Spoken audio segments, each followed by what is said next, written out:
All right, how's everybody doing today? I'm going to jump right into it. So, today I'm going to do a thing on liberals and conservatives. Now, as you notice, I'm a libertarian, so I really don't care what side you run for or what side you cater to or anything of that sort. I'm just kind of a guy I do my thing, you do your thing, I don't care. I don't want the government involved in my shit, and I definitely don't want to continue that going. All right? So it's kind of how I run. But one thing I want to talk about, I did some talking points. I wrote down some talking points, 3 of them, and one of them is the control spectrum. So a lot of people don't understand this, but each political aspect has a control aspect to it. So, for example, communism is more control from the government in your life day to day. And let's say libertarianism is less government control in your life. And so I'm going to break that down from liberal, like a Democrat. We're going to sit there and say Democrats, they want more government controls in your life. They want more programs. They want more aspects they think that will benefit you on your day-to-day life. Therefore, it needs to come out of the cost of the paycheck of the people of that area. So, for example, the United States, the people that pay taxes have to sit there and pay more taxes for those government programs. Now, conservatives are not too far away from that. Now, an early 1900s conservative is completely different than modern-day conservative. So a modern-day conservative, they definitely like the programs to a degree, and they maintain that. It's just one of those deals. So you're going to have a lot of that from both Republican and Democrat here in the United States.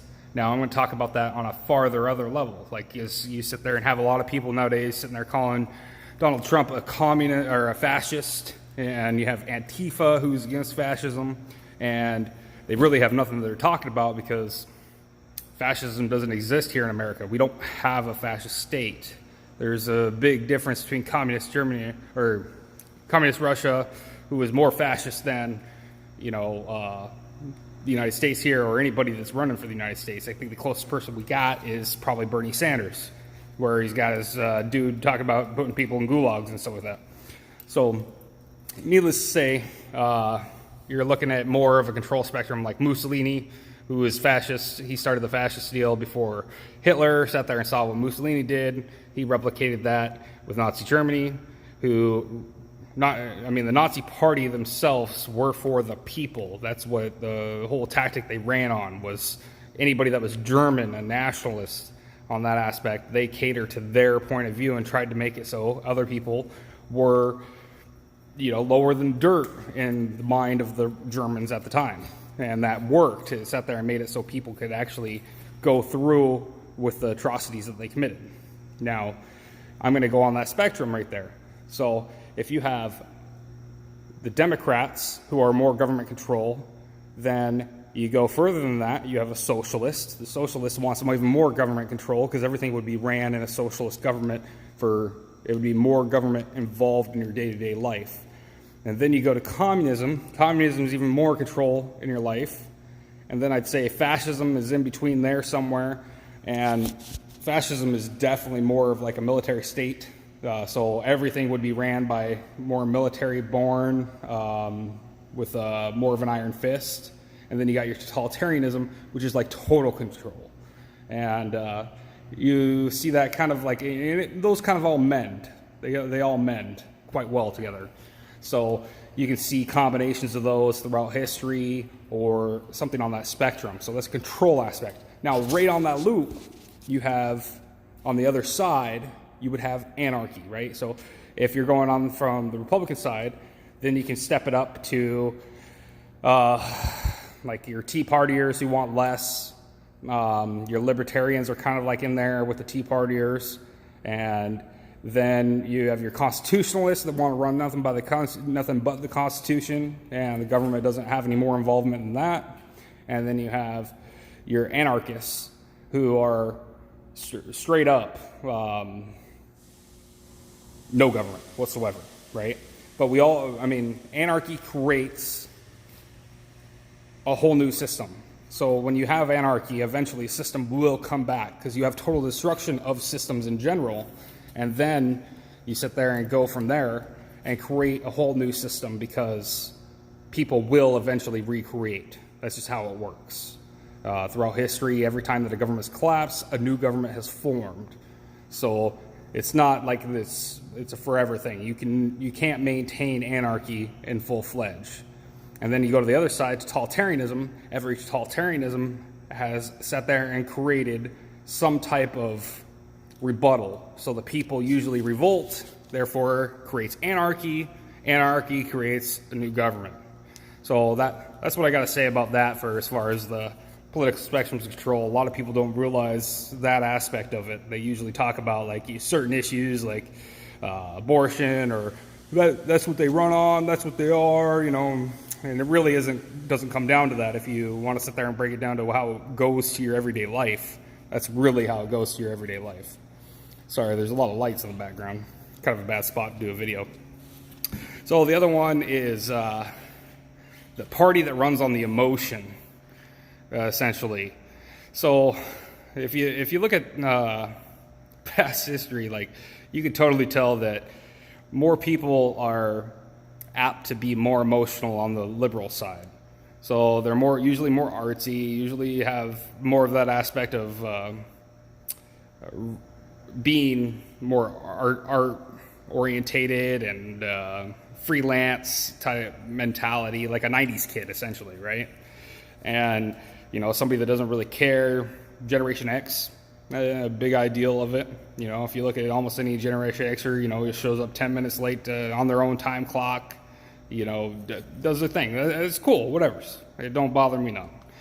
But I know Jordan Peterson had mentioned, like, talking about how people, usually you can tell what type of personality they are, or what kind of party that they would lean towards based off of their personality and how their traits go, and how conservatives are more on the aspect of control, like managing, able to sit there and manage people, manage things to their best capability because they're all about streamlining stuff, which is very much true and for the most part. There are people that meddle in between that are fence sitters. I think most Americans are fence sitters, whether they want to believe it or not. Like, they really could go either way. But you do have the sides that are far right, far left, the extremists in a lot of aspects, which they're the squeaky wheel, and that's the reason why they get the most attention from anything, right? And I think it was once said that if you're liberal and young, then you have heart. If you're conservative and young, you have no heart. If you're liberal and old, you haven't learned anything. And if you're conservative and old, then you're wise. I'm not sure who said that, but I like the way that it goes. So on the other note that I wanted to talk about was on Media Alone. You can sit there and check out, if you just watch both sides. I do my best to sit there and watch like any of the hearings that have been going on for the impeachment, stuff like that. I wanted to watch the actual impeachment, so I sat there and probably watched over 120 hours worth of video or listened to it, so I could listen to the testimony myself and make my own determination on what was going on. That way I wasn't listening to conservative or liberal media and figuring out the spectrum for myself. And pretty much I think the whole case was BS, but that's just from what I saw. There could be more there, and if we would have had more witnesses and the House would have done its job, we would have actually been able to see more. But that's not my topic right now. Getting a little bit off. But the whole aspect of media, I would say that if you watch liberal media and you look at the whole entire, everybody that covers it, they sit there and do more control on what you're hearing, and they want to hear a certain narrative and go a certain way, so it makes somebody that they like in good light and somebody that they don't like in bad light, instead of showing the fact. It's more opinion. It's more of like I'm giving you my opinion on things and not telling you the facts of it.